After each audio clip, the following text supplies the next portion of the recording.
就是此处了。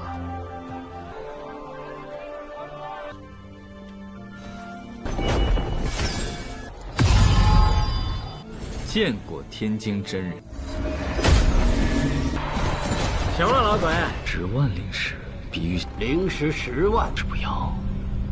这下情况，人家那可是不练了吗？怎么改？结丹初期的傀儡，就与几位道友在中的魂石究竟恰好有一块母亲魂石。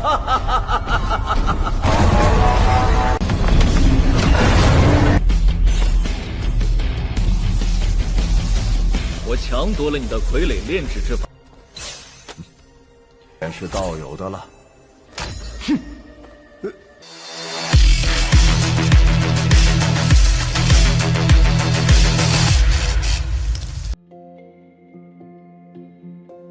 Halo semuanya, selamat datang di Ruang Sinema. Bagaimana kabar kalian semua? Semoga selalu sehat dan baik-baik saja.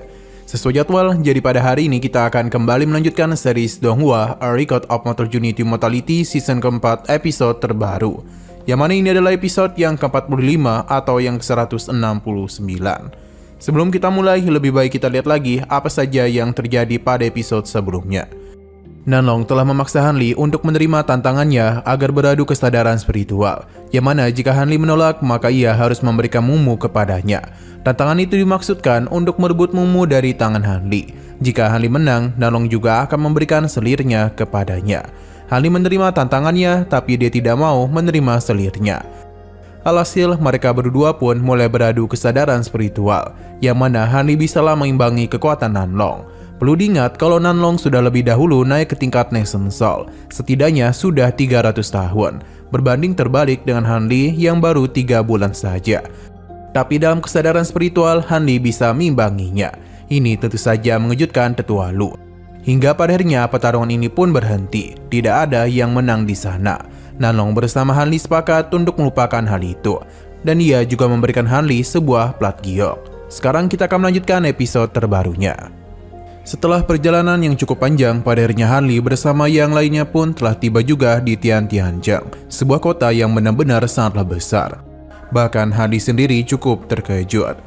Bagi Tetua Lu, dia yakin inilah kali pertamanya Hanli melihat pemandangan kota sebesar itu. Ini merupakan satu-satunya kota terbesar yang ada di seluruh Tianan. Hanli mengakui kalau kota ini memang besar, tapi jika dibandingkan dengan kota Tianxing, kota ini lebih mirip seperti benteng yang kokoh. Tanpa berlama-lama lagi, Hanli bersama yang lainnya pun segera memasuki kota tersebut. Setiap kali Tetua Lu memasuki kota Tiantian, mereka harus berjalan bermil-mil. Ini terjadi karena adanya sebuah peraturan yang tidak boleh dilarang. Terlebih lagi bagi mereka yang merupakan seorang Nation Soul. Jadi dengan berjalan kaki, mereka dapat berbaur dengan mudah. Ia yakin Tetua Lu sangatlah menghormati penguasa kota Tiantian. Tetua Lu memuji kepintaran dari Hanli. Pasalnya, Wei Wuya yang merupakan pemimpin aliansi 9 kerajaan, yang mana dirinya sudah hampir mencapai tahap akhir dari ranah Nation Soul. Sosoknya sangatlah mendominasi, jadi tidaklah heran mengapa dirinya begitu disegani di selatan.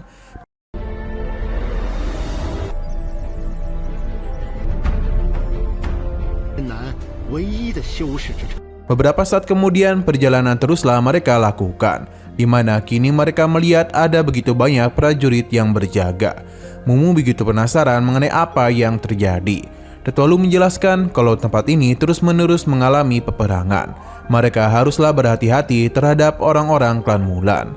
Di sini kita pun diperlihatkan dengan para poster buronan yang paling dicari. Hanya saja keuntungan berada di klan Mulan, karena mereka saling bersatu, jauh berbanding terbalik dengan Tianan. Tetua Lu mengajak mereka untuk mencari tempat agar bisa beristirahat. Hanli bersama yang lainnya pun masuk lebih dalam lagi pada kota itu, di mana saat ini mereka tengah berada di dekat pasar. Mumu maupun Hanli sangatlah tertarik dan melihat barang-barang di sana. Selama Hanli melakukan perjalanan, kita pun terus diperlihatkan dengan betapa megahnya dan luasnya kota itu. Akhirnya, Tetua Lu telah sampai membawa mereka ke kediaman aliansi surgawi di kota Tiantian. Ini secara khusus dibuat untuk para ketua dari berbagai sekte. Selain itu, tempat ini memiliki tata letak terbatas di tingkat Nation Soul. Tidak akan ada yang berani mengganggu mereka. Tetua Lu langsung saja membuka pertahanan yang melindungi tempat ini. Melihat hal itu membuat Mumu begitu terkesan, sedangkan Halida mudah memahami formasi tersebut. Ia langsung saja membukanya dan memegang erat pinggang Mumu karena mereka akan masuk ke dalam sana. Mendapatkan perlakuan seperti ini tentu saja membuat Mumu merasa malu. Wajahnya bahkan sempat memerah.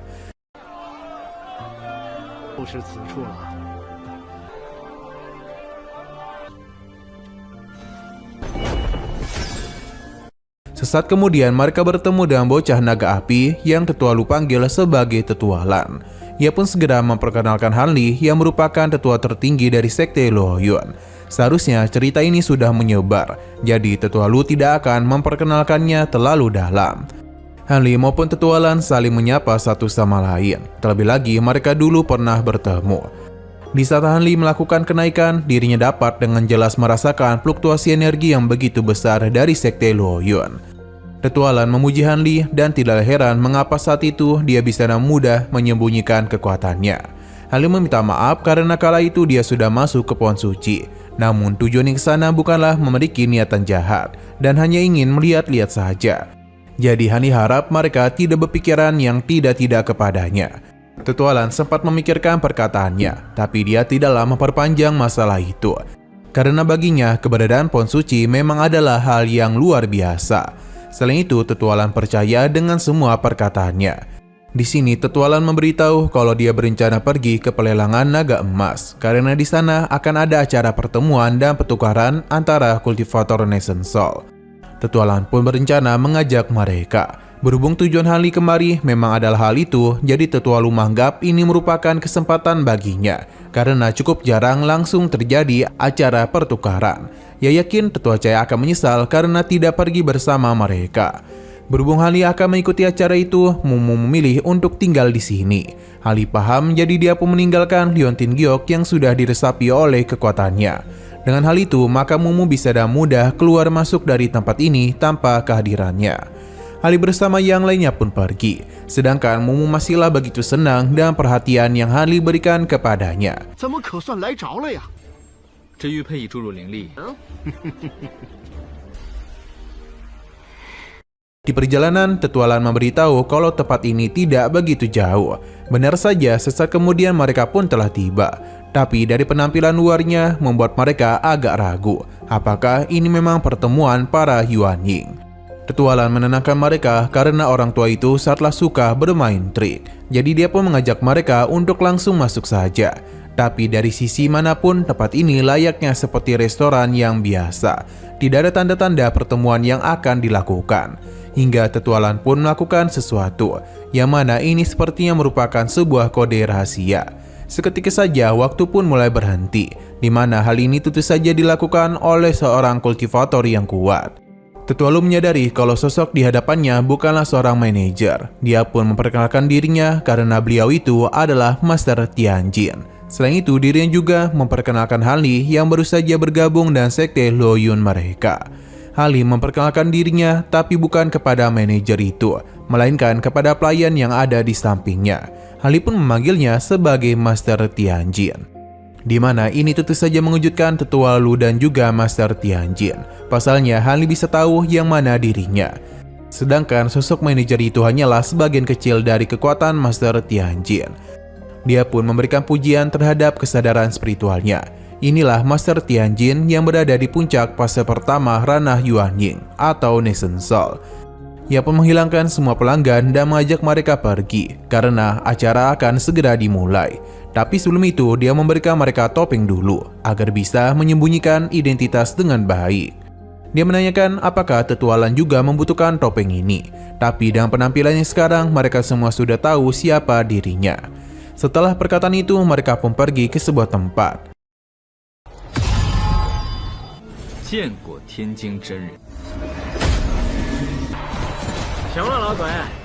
Hanli memuji topeng pemberian Master Tianjin karena di mata orang lain dirinya akan dilihat sama sepertinya.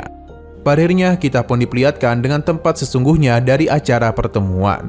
Hanli tidaklah menduga kalau tempat ini disembunyikan dengan sangat baik. Ini sangatlah wajar karena orang-orang itu adalah para kultivator Nation Soul.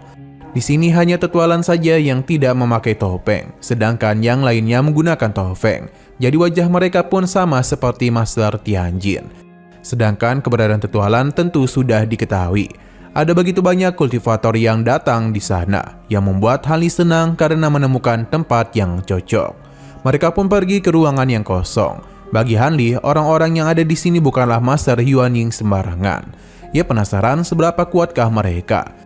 Tetua Lu meminta Hanli untuk tidak terjebak, pasalnya ada beberapa master yang sengaja mengurungkan teknik untuk memancing pihak lain tertarik kepada mereka. Di sini ada iblis kembar bercabang dari sekte Hehuan, di mana mereka sangatlah membenci sekte Luoyun. Berhubung tempat ini sudah penuh, jadi Master Tianjin pun keluar. Ia memberikan salam dan sambutan kepada para Nation Soul yang telah datang kemari. Tidak membuang waktu mereka terlalu lama, jadi Master Tianjin secara resmi memulai acara pertukaran. Salah satu master pun mulai mengeluarkan harta miliknya, di mana itu adalah kristal merah tua yang legendaris, di antara kristal es dan api. Setidaknya membutuhkan 3000 tahun untuk menumbuhkannya. Tawaran yang diberikan adalah 100.000 batu roh. Atau mereka bisa menukarkannya dengan pil ataupun bahan senjata dengan atribut tanah. Harga ini tentu saja membuat mereka terkejut karena ini tidaklah terlalu murah. Apakah sosok ini tengah membutuhkan uang? Lan yang tertarik menanyakan apakah dia mau menukarkannya dengan martial lain. Tapi tetua itu hanya ingin martial beratribut tanah saja. Alhasil sampai sejauh ini tidak ada yang tertarik kepada harta tersebut. 冰火精之中的10万灵石，比喻灵石10万，是不要。这下情况，人家那可是吃惊。 Karena meskipun langka, bahan itu hanya digunakan untuk hal yang penting saja. Sedangkan Hanli yang tertarik pun menanyakan apakah dia mau inti iblis atribut bumi, yang mana itu tentu saja membuat tetua ini terkejut. Pasalnya binatang iblis tingkat tinggi yang berada di Tianan tidaklah terlalu banyak atau cukup langka. Jika Hanli memiliki hal itu di level 6, maka ia meminta 2. Yin Yu agak kesal karena tetua ini meminta terlalu banyak. Tapi Hanli mengajarkan hal tersebut, jadi dia langsung saja memberikan inti iblis kepadanya. Setelah menerimanya, dia pun setuju dan menjualnya kepada Hanli, yang mana hal itu tentu membuat semua perhatian tertuju kepadanya. Pasalnya, Hanli dapat dengan mudah mengeluarkan barang di harga 100.000 batu spiritual. Yin Yu agak takut tuannya akan menjadi pusat perhatian.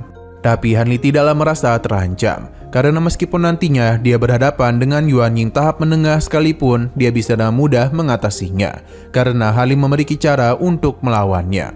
Master Tianjin memberikan selamat kepada mereka berdua, dan sekarang penukaran akan kembali dilanjutkan, di mana Tetualan memperlihatkan hartanya, yang mana barang itu hanya bisa ditukar oleh kayu apung beracun saja.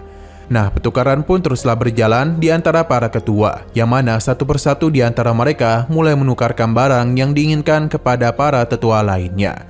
Sejauh ini tidak ada yang mengganggu, sedangkan harta dari Tetualan masihlah belum laku. Alhasil, dia pun menurunkan penawarannya, tapi tetap saja tidak ada yang menginginkannya. Alhasil, Tetualan pun menyimpan hartanya lagi. Tetua Lu dan Hanli bahkan tidak ingin mengganggunya, karena suasana hatinya pasti tidaklah begitu senang. 那么接下来，请自由。交易成功。争4的也行。 Berhubung tidak ada yang menukarkan barang lagi, jadi Hanli pun mulai bergerak, di mana dia pun mengeluarkan satu inti iblis level 6 dengan atribut api dan air. Dan ia juga mengeluarkan rumput roh yang berumur 2000 tahun, yaitu ingin membuat pertukaran ini menjadi lebih menarik. Harta yang dikeluarkan oleh Hanli tentu saja mengejutkan semua orang. Pasalnya, tanaman 2000 tahun dan juga inti iblis tingkat 6 merupakan harta yang berharga. Tapi sayang sekali Hanli datang di tempat yang salah, karena tidak ada yang bisa menukar harta sehebat itu. Meskipun begitu, Hanli mencoba untuk mendengarkan penawaran mereka. Master Tianjin mulai membahas sebuah harta yang mungkin bisa lebih halus dari hartanya. Tapi ia tidak dapat memberikan harta itu karena dia hanya memiliki sebuah berita. Lagi pula berita ini sudah menyebar kemana-mana, jadi dia akan beritahukan saja. Seharusnya mereka semua sudah tahu kalau di Tianan telah tersimpan harta yang besar, di mana itu merupakan tulang iblis yang legendaris. Ini sudah diwariskan selama puluhan ribu tahun. Tentu saja berita yang mengejutkan semua orang karena Master Tianjin membahas hal itu. Tapi sudah cukup lama tidak ada yang berani pergi ke lembah iblis tertidur. Sedangkan Hali sepertinya barulah tahu tentang tempat tersebut. 材料恐怕也换不到，我都忘了这地方了。地别的，就是 Hanli cukup tertarik dengan lembah iblis jatuh. Sudah cukup lama bagi para tetua tidak mendengar tentang nama itu. Tetua Lu menjelaskan kalau konon katanya tempat itu dahulu kala merupakan medan perang kuno. Teknik-teknik sihir Tao yang telah lama hilang sangatlah menakjubkan di sana. Bahkan teknik tersebut mampu merobek sebuah celah spasial. Akibat kekacauan spasial pun telah membuat medan perang kuno kacau balau. Para kultivator tingkat tinggi yang menganggap diri mereka sebagai kekuatan supernatural yang luar biasa memutuskan untuk memasuki celah spasial. Tapi tidak ada satupun dari para kultivator itu yang keluar hidup-hidup. Berbagai harta langka yang berada di dalam sana pun semakin lama semakin banyak. Tapi selama bertahun-tahun ini tidak ada lagi seseorang yang berani mencoba peruntungan di lembah iblis jatuh. Tempat itu dikenal juga sebagai sebuah kuburan massal para kultivator. Untuk bisa memasuki tempat tersebut, mereka tidak hanya mengandalkan keberuntungan saja, namun kekuatan juga. Walaupun begitu, tetap tidak ada yang bisa kembali. Bahkan kesempatan untuk bisa memasukinya sudah tidak dimiliki oleh generasi mereka. Hali mulai paham dan apa yang terjadi. Selain itu, orang-orang ini hanya memperlihatkan harta rendah saja demi bisa menyembunyikan identitas mereka. Tapi Hali cukup puas mendapatkan informasi tentang lembah iblis jatuh. Berhubung semua orang sudah mendapatkan apa yang dibutuhkan, jadi Master Tianjin juga ingin memperlihatkan beberapa barang kecil miliknya. Di mana seketika saja beberapa boneka pun telah dirinya keluarkan, yakni boneka ramuan. Sebuah rahasia surgawi yang tidak tertandingi. Hali cukup tertarik dengan para boneka itu. Ia tidak menduga Master Tianjin memiliki harta seperti ini. Tetua Lan juga penasaran dari mana mereka menemukannya. Master Tianjin menjelaskan kalau ia bersama dengan beberapa rekannya telah menemukan boneka itu di sebuah reruntuhan kuno. Berhubung dirinya tengah kekurangan uang, jadi dia pun memutuskan menukarkan barang tersebut. Tapi yang dia inginkan agak langka, yang disebut sebagai batu jiwa. Para tetua cukup kebingungan karena baru kali inilah mereka mendengar tentang batu jiwa. Alhasil, Master Tianjin pun memperlihatkan contohnya. Yin Yu ingat kalau tuannya memiliki begitu banyak kristal dunia bawah. Hali baru ingat kalau semua itu dirinya dapatkan di saat dirinya berada di dunia bawah. Dan juga batu itu bisa mengeluarkan para boneka. 解丹出去的傀儡就与几位道友在中的魂石究竟恰好有一块。母亲魂石。 Berhubung Hali memilikinya, jadi dia pun memperlihatkan batu tersebut. Yang mana ini membuat para tetua lainnya terkejut, begitu pula dengan Master Tianjin. Ia berharap bisa melihat hal itu lebih dekat lagi. Hali pun turun. Master Tianjin memberikan pujian kepada batu jiwanya karena ini benar-benar langka. Alhasil dia pun memberikan 2 boneka tersebut kepada Hanli. Hanya saja Hanli kurang puas dan ingin menukar semua bonekanya. Master Tianjin mencoba bernegosiasi dengannya karena itu terlalu banyak. Maka para boneka itu hanya akan menjadi hiasan saja. Apa yang dia katakan memang benar adanya. Jadi karena itulah Master Tianjin setuju untuk menukarkan semua boneka itu kepadanya. Terlebih lagi batu jiwa yang Hanli berikan sangatlah besar. Hanli berpikir kalau Master Tianjin sepertinya mengetahui hubungan antara batu jiwa dan boneka. Hanli pun menyimpan semua boneka ini karena mereka sudah sepakat. Para tetua lainnya tidak habis pikir apakah batu jiwa memang seberharga itu, sampai membuat Master Tianjin menyerahkan seluruh bonekanya. Tetua Li yakin betul kalau Hanli memang memiliki bakat yang luar biasa hebat. Hanli memberitahu Master Tianjin jika ada yang menginginkan batu jiwa lagi, maka dia akan datang. Setelah semua itu, mereka pun pergi dari pertemuan tersebut. Hanli benar-benar diuntungkan, pasalnya dia mendapatkan begitu banyak harta. Tetua Li memujinya, terlebih lagi saat jarang pertemuan diadakan. Sedangkan Tetua Lan sendiri agak gelisah karena bagaimanapun ia tidak mendapatkan apapun. Jadi dia memutuskan untuk berpisah dengan mereka. Hanli dan Tetua Li tidaklah mempermasalahkan hal itu karena mereka berdua sadar betul kalau Tetua Lan sedang tidak bahagia. 我都很久没见过这两位道友，这那就尽管先去忙。Tetua Li mulai bercerita tentang Tetua Lan, di mana ketika masih kecil dia tidak sengaja memakan sebuah ramuan aneh yang menyebabkan dia selalu berpenampilan layaknya seperti anak kecil. Baginya, Tetua Lan merupakan orang yang baik hati dan dapat dipercayai. Baginya juga, Tetua Lan merupakan sosok yang layak dijadikan sebagai teman. Hali paham dan mungkin di pertemuan selanjutnya dia akan mengajak Tetua Lan untuk bermain catur bersamanya. Sebagai seseorang leluhur dari Sekte Pedang, Tetua Lan sangatlah dekat dengan Sekte Loyun mereka. Selain itu ada juga Sensi yang memiliki kepintaran luar biasa. Namun sayang sekali mereka tidaklah bisa menjalin hubungan dengan baik, terutama di antara para pendekar pedang tertinggi. Tetua Lu penasaran apakah Han Li pernah melihat pertempuran para kultivator pedang. Jadi dia pun mulai bercerita tentang pertarungan pedang para kultivator. Tapi cerita itu membuat Qin Yu agak bosan. Han Li tetap mendengarkan perkataannya meskipun dia kurang tertarik. Di saat malam semakin larut, Han Li pun kembali ke Yinsi, di mana suasana benar-benar sangatlah sunyi, terutama di dalam sana.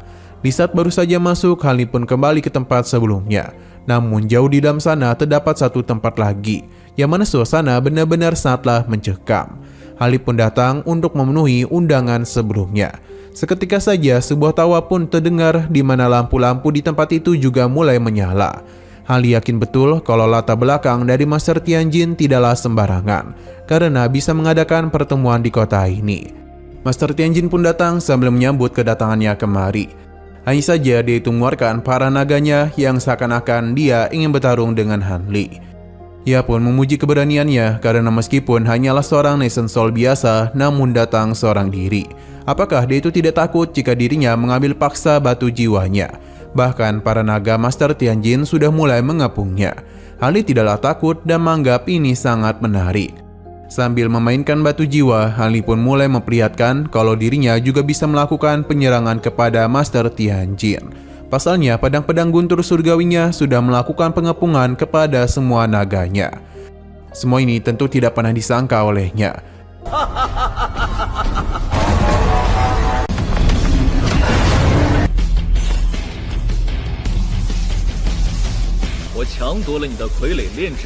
Han Li merasa kalau seharusnya yang takut adalah Master Tianjin, karena dia itu bisa saja merebut teknik pembuatan boneka miliknya. Han Li tidaklah ingin bermain-main karena kedatangannya adalah untuk membuat kesepakatan. Melihat banyaknya batu jiwa yang Han Li miliki membuat Master Tianjin terdiam. Dia yang mau pergi pun segera dihentikan olehnya sambil memberitahu kalau pertemuan sebenarnya akan diadakan dalam beberapa hari lagi. Orang-orang yang datang merupakan sosok yang tak biasa. Jadi jika Han Li tertarik maka dia bisa datang untuk mencobanya. Selain itu tentang boneka, ia bisa membantunya selama Han Li bisa memberitahu dirinya bagaimana cara dia mendapatkan batu jiwa. Han Li setuju dan Master Tianjin pun agak kaget mendengar ceritanya tentang tanah kegelapan yang menyimpan banyak batu jiwa. Cerita Han Li memang sulit untuk dipercayai, tapi batu jiwa itu memang asli. Master Tianjin tidak akan rugi jika menukarkan hal itu dengan boneka yang ia miliki. Alhasil mereka berdua pun mulai bernegosiasi, yang mana Han Li ingin Master Tianjin membuat boneka yang setara dengan kultivator Nation Soul, dan akan dirinya berikan begitu banyak batu jiwa sebagai bayarannya. Han Li tidak akan pernah mengingkari perkataannya. Namun Master Tianjin sempat ragu, hingga dia pun mengeluarkan sebuah gulungan, yang mana itu adalah sebuah metode pembuatan boneka yang diinginkan oleh Han Li. Hanya saja Han Li tahu betul kalau ini merupakan sebuah tipuan, yang membuat Master Tianjin agak panik. Padahal metode pembuatan boneka ini bisa meningkatkan sebuah serangan yang sebanding dengan kultivator Nation Soul tingkat menengah. Seharusnya ini sudah lebih dari apa yang Han Li inginkan. Tapi untuk membuat bonekanya membutuhkan martial langka. Bahkan ada beberapa bahan yang belum pernah dirinya dengar, jadi tidaklah mungkin bisa dirinya temukan. Han Li pun menginginkan metode permunian lain. 是道友的了。哼，甚至能堪比元婴中期。要上万年份的铁木之法，对我毫无作用。 Sayang sekali Tianjin tidaklah bisa membantunya, karena untuk mendapatkan apa yang diinginkannya membutuhkan usaha yang keras. Han Li bertanya mengenai rekan-rekan Master Tianjin, apakah mereka itu telah menemukan harta lain. Master Tianjin membenarkan hal itu karena dia tidaklah sendirian dalam menyempurnakan boneka itu.